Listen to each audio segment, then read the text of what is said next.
I thought I'd give a rundown on the actual tools I used to do this machining.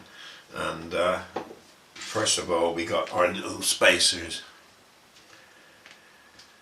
little arms, and now the disc was a 19mm disc because that was the size of the top recess hole I wanted. I cut it out at 1871, 18.71mm, and these little arms ranged from, I don't know, 17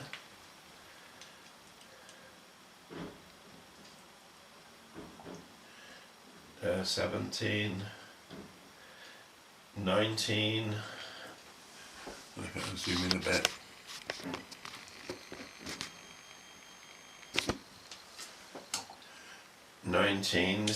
Probably this was the one I used, was almost 24. No, I used 22.5. That was 23.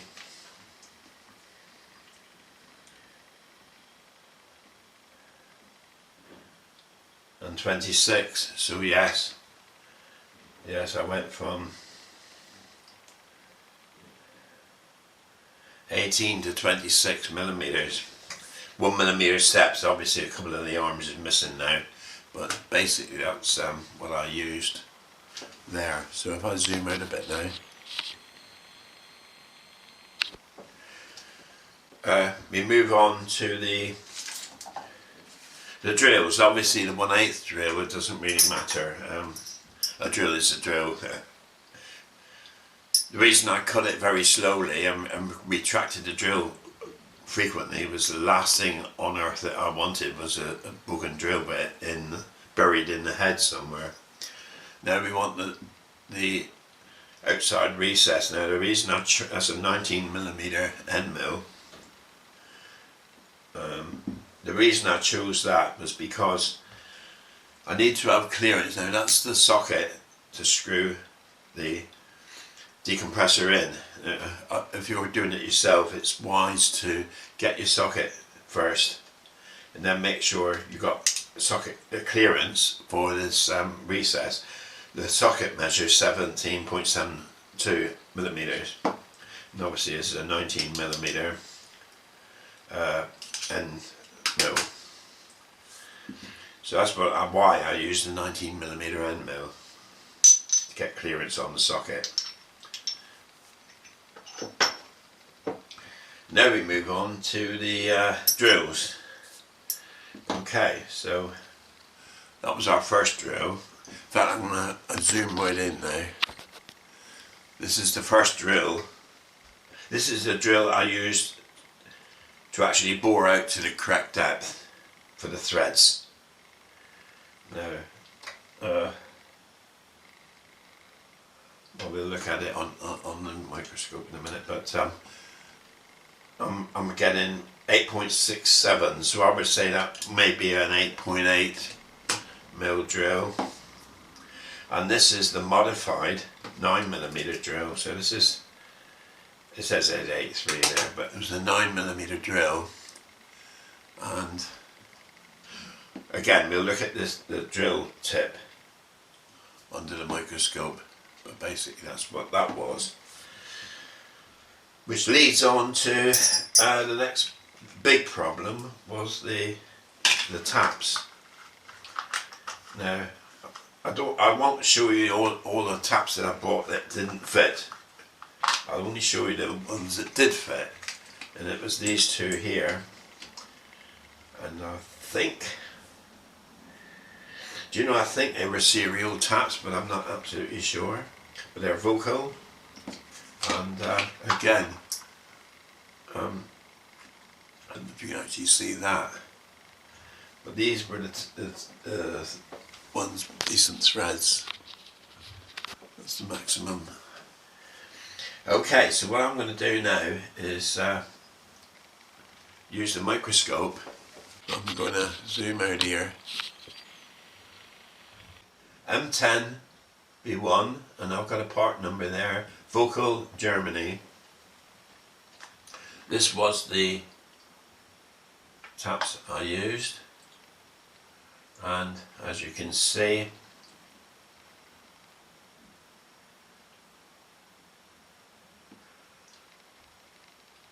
that's what's marked on the tap. It's M10B1 IS02 HSSG. And on the other one, I would say the second,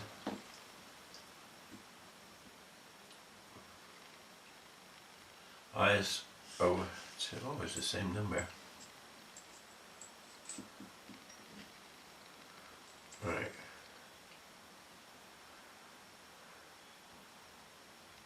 Yes, it's the same number on both, but you can see the ends are, this the one on the left here is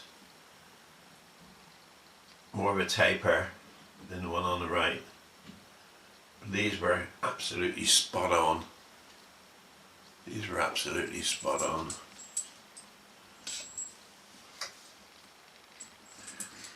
So that was the taps, and as I said, I had to buy several pairs of taps until I got ones that had the right tolerance. Now this is the drills I used. That is obviously a standard drill, and the size marking on this one.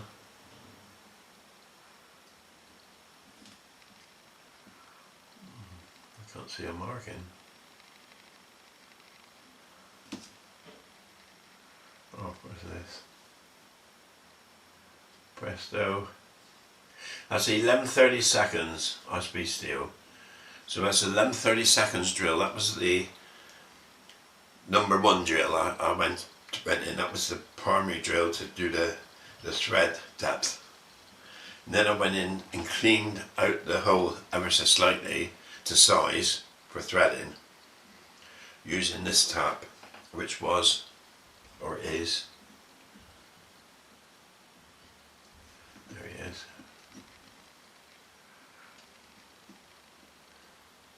9mm.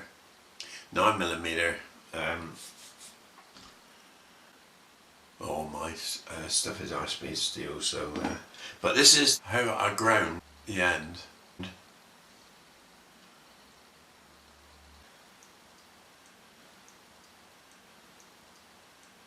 You can just see at the extreme tips here that they're still intact. The cutting edge is still intact at that point,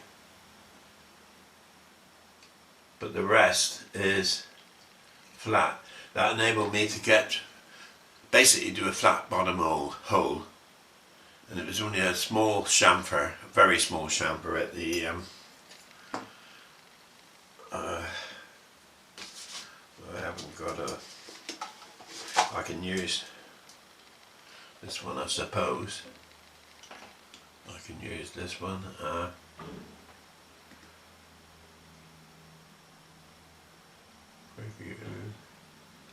Tiny.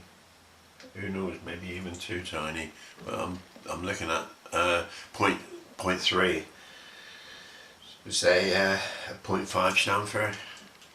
I thought I'd show the tools I use, because using the right tools for this job is the difference between success and failure.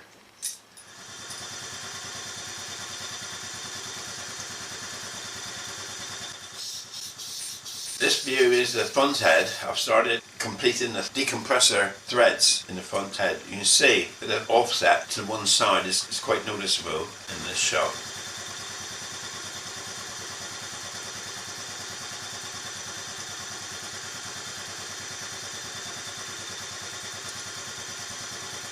Why I finished the threads off out of the mill was simply because the length of the tap and the tap wrench that I had, I couldn't turn it. I could only turn it about 4 or 5 times and it would collide with the head. So what I had to do was, once the heads was removed from the mill, I machined up a little extension to hold the tap so that I could continue to tap into the bottom of the threaded hole.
I threaded in quite small increments and removed and cleaned out the threads because I didn't want any threads chewing up. I wanted nice, clean, close tolerance threads. So I removed the top frequently, oiled it and cleared out any swarf.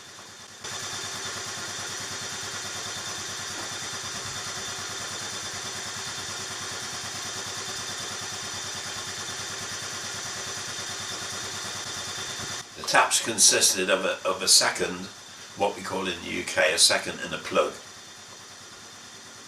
The plug tap is also known as a bottom tap, I think.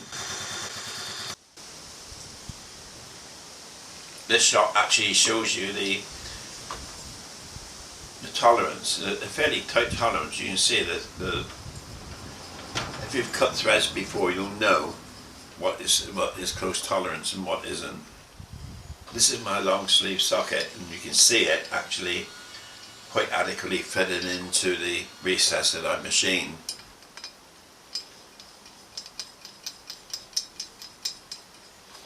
These shots are jumping around a bit because in this particular shot, now we've got the aft head, the rear head.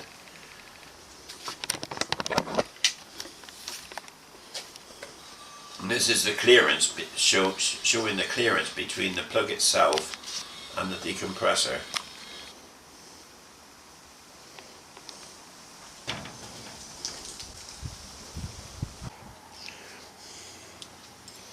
In this particular shot here, and this is the rear head, I'm trying to illustrate here the size difference between the Vulcan decompressors and the other ones. I don't know what the name of the small ones are. They're the most plentiful and they are cheaper.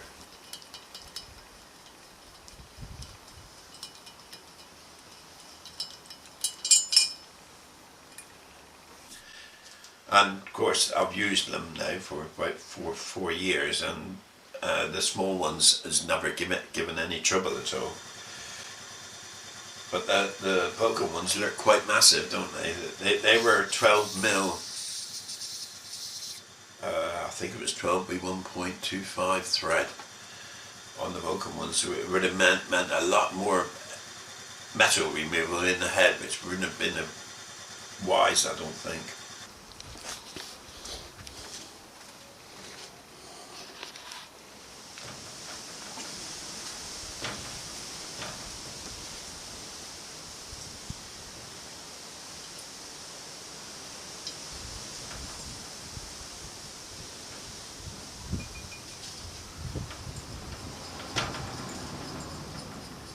And this shows that the clearance is just about perfect with my 19mm end mill. Cleared the socket just nicely. Of course, 19mm is exactly this, almost exactly the same as 3/4 inch. So either end mill would be fine.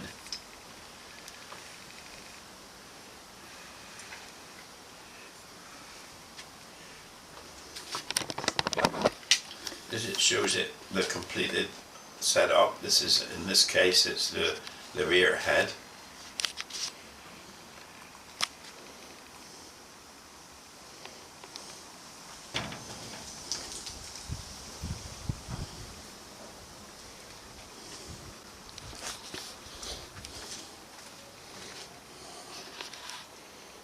This is the decompressor hole. It's completed, machined and cleaned out now, ready for, well, finished.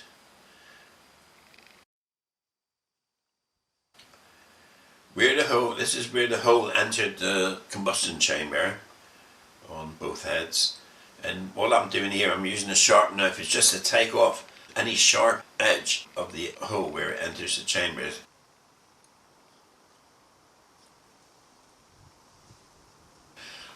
This is to avoid any pre-ignition problems.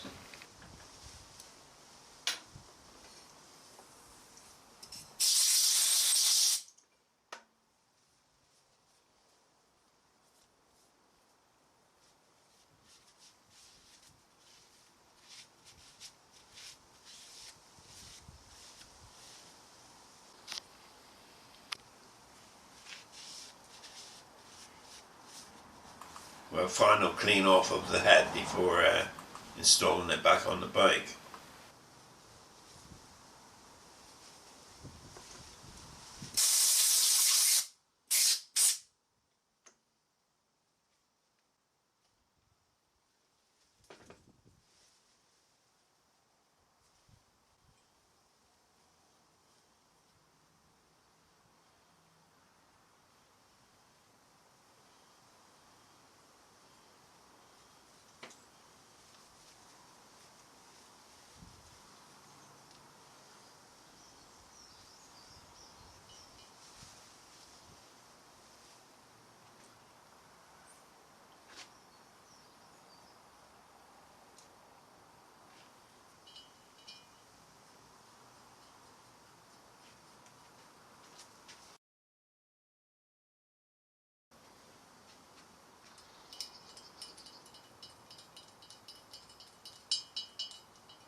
Just out of interest, while I was machining these heads, I wanted something, a means of holding the barrels in position. I didn't want the cylinders to move accidentally. If I pushed the bike in gear, the pistons might have lifted the cylinders off the lower seals. So what I did to hold them in place was use the existing head nuts with washers on below to trap the nuts, and so instead of the nuts actually entering the barrel, the washers prevented that. It just held them finger tight